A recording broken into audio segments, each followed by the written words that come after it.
vamos falar o seguinte agora, gente, porque nesse período de quarentena, com as pessoas confinadas em casa e sem ter muito o que fazer em casa, tem sido comum os relatos de aumento de consumo de bebidas alcoólicas, uso de medicamentos controlados, né, como calmantes aí, ansiolíticos, etc., e também as drogas ilícitas. E sobre os riscos desse hábito aí, enfim, os malefícios desses hábitos, a gente vai conversar agora com o médico Nasser Reda, ele que é especialista em dependência química. O doutor Nasser está aqui no Zoom comigo. Doutor, tudo bem? Muito obrigado por nos atender. Me ouve bem? Ouço sim. Bom dia. Bom Bom dia, dia. Alexandre. Obrigado pelo convite. Bom dia a todos. Obrigado, senhor, por nos atender, doutor. Doutor, para a gente começar, queria que o senhor falasse se há alguma estatística desse aumento que a gente ouve falar, vê muito em rede social, em reportagens aí da imprensa. O que o senhor, enquanto cientista aí, pode falar para a gente? Está mesmo havendo um aumento aí no consumo de drogas em geral, lícitas e ilícitas? Sem dúvida. Tem aumentado essa incidência, principalmente relacionado ao álcool, né? Que é mais fácil de encontrar e socialmente mais aceito. E está sendo bem complicado isso aí, porque a bebida alcoólica vai trazer danos piores ainda, né? Do que a própria depressão, e a insegurança está se instalando devido a essa pandemia. Porque a pessoa com muita ansiedade, muita insegurança, ela começa a arrumar uma fuga. E a fuga mais perto dele está sendo bebida. Doutor, o senhor falou de males aí piores que a depressão. Quais são esses males? Quais os males que a pessoa pode adquirir aí com esses hábitos? Olha, primeiro a dependência, né, que é o pior que pode acontecer, porque começa com o uso nocivo, acha que é tudo certo, que está a fuga, mas quando vê, se instala uma dependência alcoólica. E a dependência traz um prejuízo, junto com a dependência vem as comorbidades, ansiedade, depressão, esquizofrenia, uso de drogas ilícitas. Tudo isso aí tem um custo.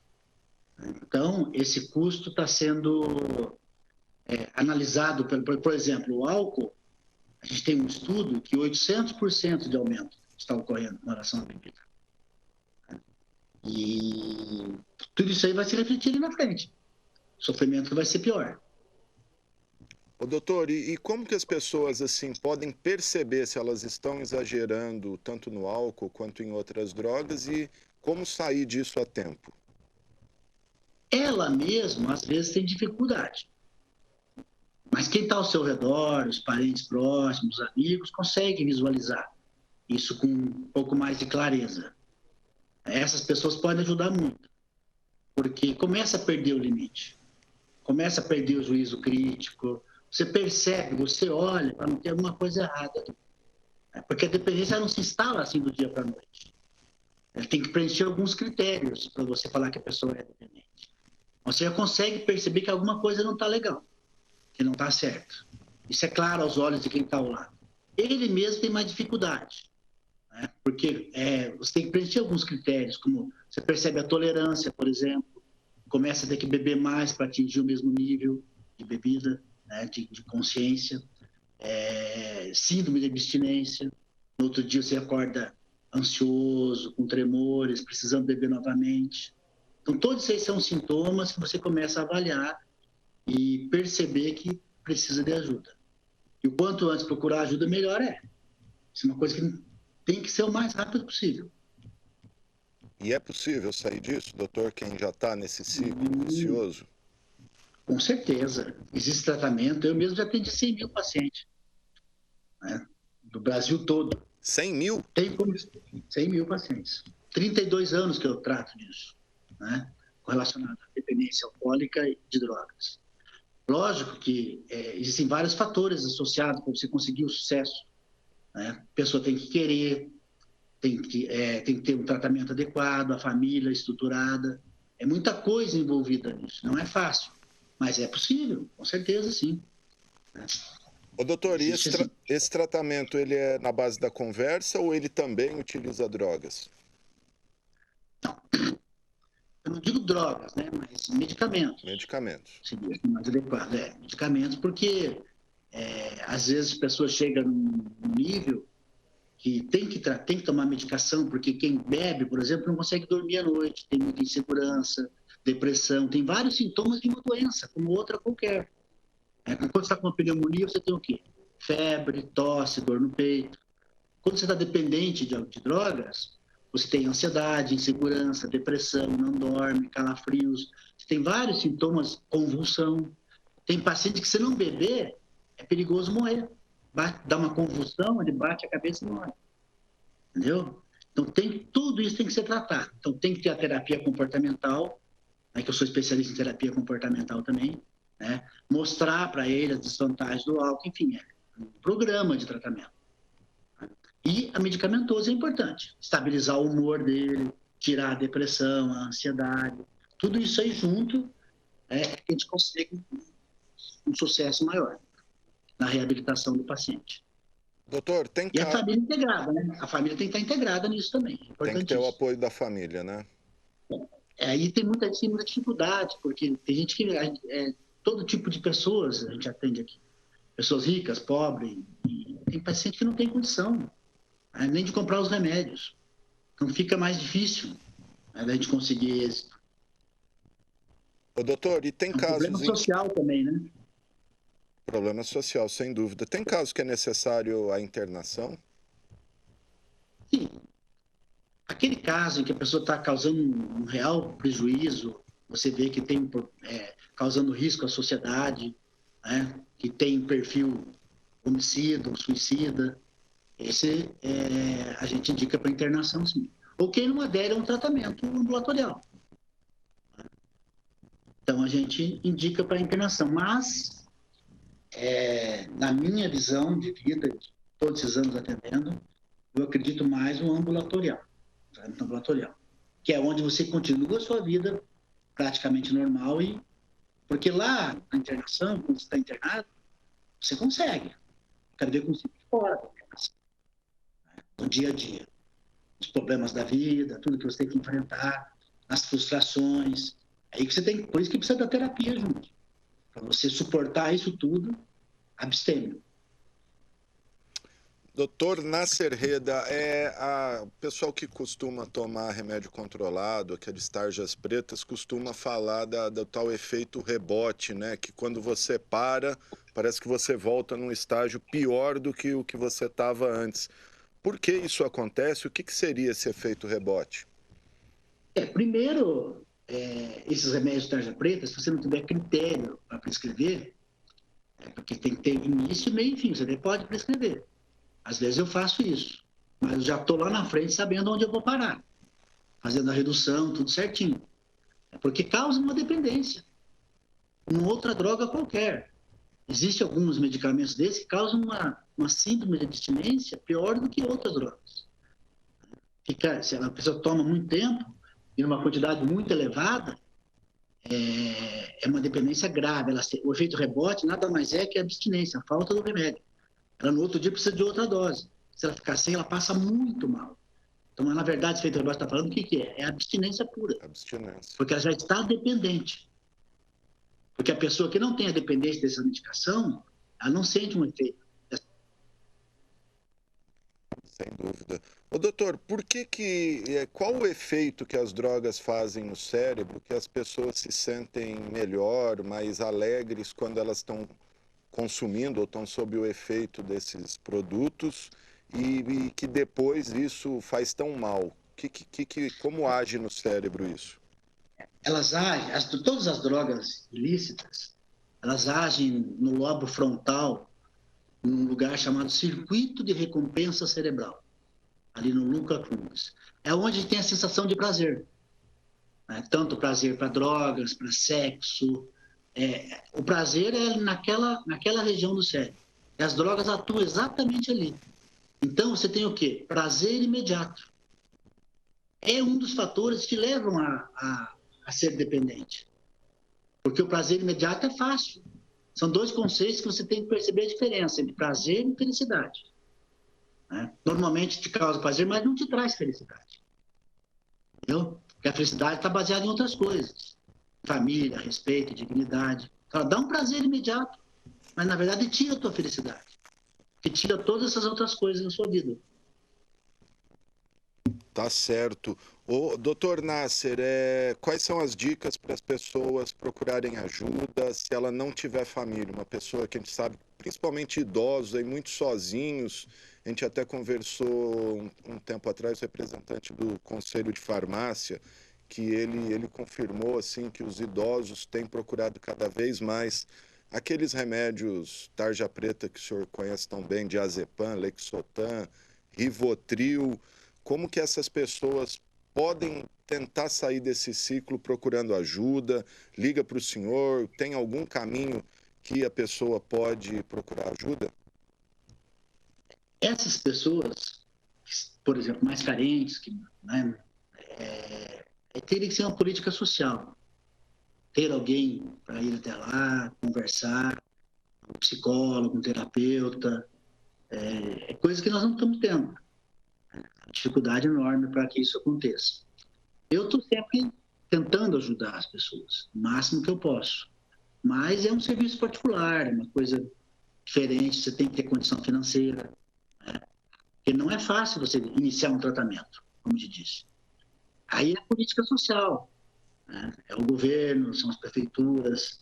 A gente pode ajudar também, né? De alguma maneira, se for chamado, estaremos aí presentes para fazer o que for possível.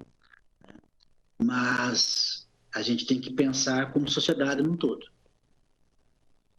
Tá certo. E primeira coisa, como o senhor disse, é a pessoa querer, né? Falar, vou sair disso, vou procurar ajuda, porque senão vai ficando ali. Se não abrir o coração, não abrir o espírito, não tiver uma frase de contemplação, realmente falando, não preciso parar, fica mais difícil. Mas o médico, o especialista, a minha função é saber abordar também e mostrar para ele que ele precisa. Muitos pacientes chegam até aqui numa fase de pré-contemplação, não tem ideia real do problema dele. Aí eu entro com a minha abordagem, mostro para ele e consigo fazê-lo entender que ele precisa de tratamento. Né? Então, nem sempre precisa 100% estar ciente disso. Então, ele precisa, às vezes, estar aqui. Então, a família é muito importante nesse aspecto, de trazê-lo até aqui, de procurar ajuda. Porque, às vezes, ele está sem condição também, impedimento. Doutor, qual a pior droga, a mais viciante? É o álcool, os destilados, os comprimidos, as drogas ilícitas, maconha, cocaína, crack, sei lá. Qual é a droga, a pior droga para a pessoa usar? Olha, Alexandre, em 30 anos que eu trabalho com isso, eu tive a percepção na minha vida de que não existe a pior. A pior é aquela que você está usando, que está te fazendo mal para você, para a tua família, para a sociedade. A partir do momento que a pessoa vem até aqui, é porque alguma coisa não está boa na vida dele. E normalmente são vários fatores que estão prejudicando a vida dele. Parte social, a família, o respeito, a moral. Então, a pior, é muito difícil de falar isso. Porque às vezes a pior para um pode ser a maconha, que fuma 10 baseados por dia e está com esquizofrenia por causa da maconha. O álcool é uma das piores, porque é livre. Você com 10 reais você fica bêbado. Você toma um litro de pinga. E o álcool te dá a sensação de ser super-homem. Você sai por aí, você bate carro, você mata as pessoas. Né? Você tem uma masculinidade tóxica, né, no mundo. Já sempre foi assim com o álcool, é pior ainda. As mulheres são agredidas. Então, é muito deletério o álcool para a sociedade. Cocaína, você já vê um outro lado, né? É ruim também, porque fomenta o tráfico, mas a pessoa, pelo menos, fica em casa, trancada, com medo, com paranoia. Então, não tem a pior, na minha visão.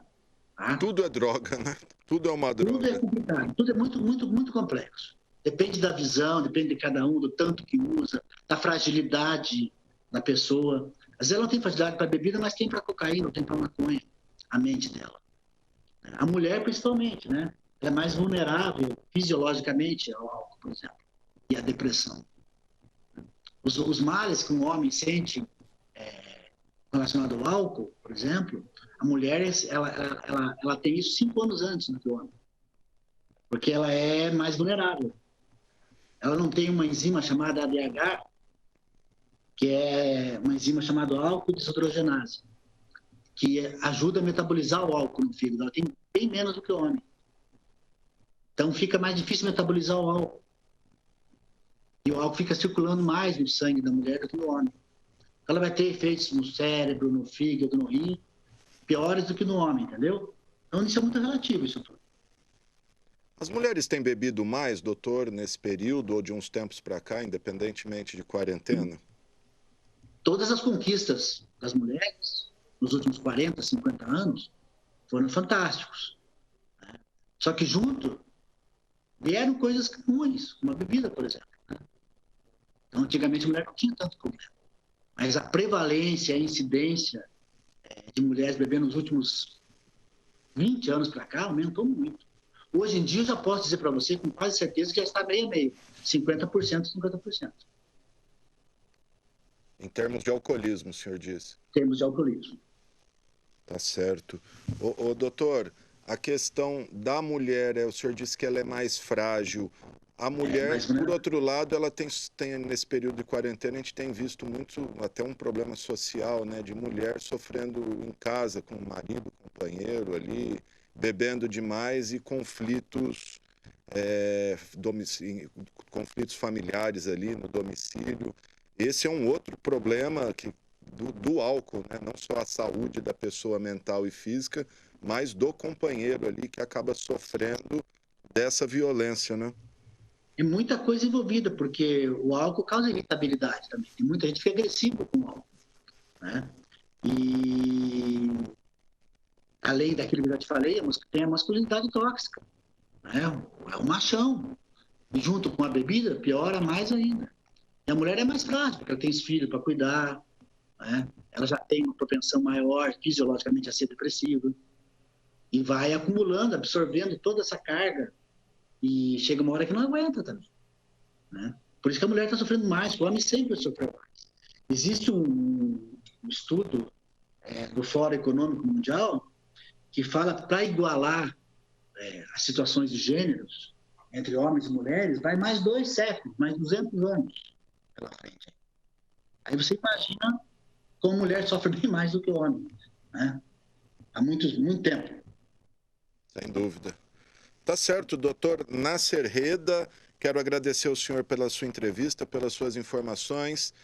O senhor quer falar alguma coisa, algum assunto que a gente não abordou? Fica à vontade, doutor. Agradecer o convite e deixar uma dica, né, que sempre pergunto, doutor, o que pode ser feito a mais para o tratamento? Duas coisas que eu mais indico aqui para os meus pacientes, para meus amigos, que é esporte e alguma fé.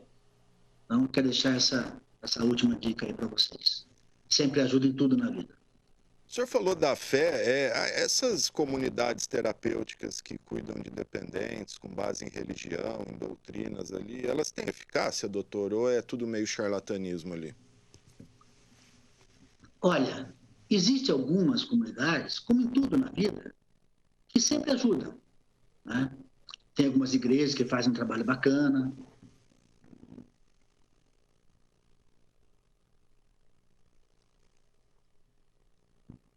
Acho que a gente perdeu o contato aí com o doutor Nasser Reda. Alô? Oi? Oi, doutor. Retomamos aí o contato? Não, agora já voltou. Okay. A grande maioria das clínicas realmente são complicadas.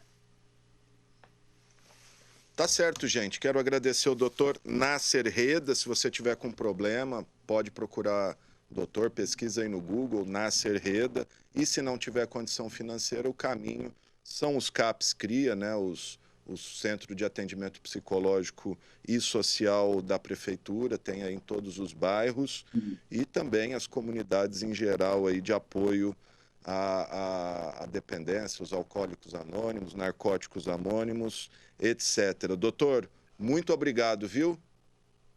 Obrigado eu pelo convite. Um grande abraço. Grande abraço ao doutor Nasser Reda, falando um pouquinho aqui dos riscos desse consumo desenfreado de álcool e drogas, sejam lícitas ou ilícitas, como ele disse. nesse período de quarentena, as pessoas isoladas em casa, confinadas, aí não tem o que fazer, aquela ansiedade acaba exagerando aí tanto no álcool quanto nas drogas.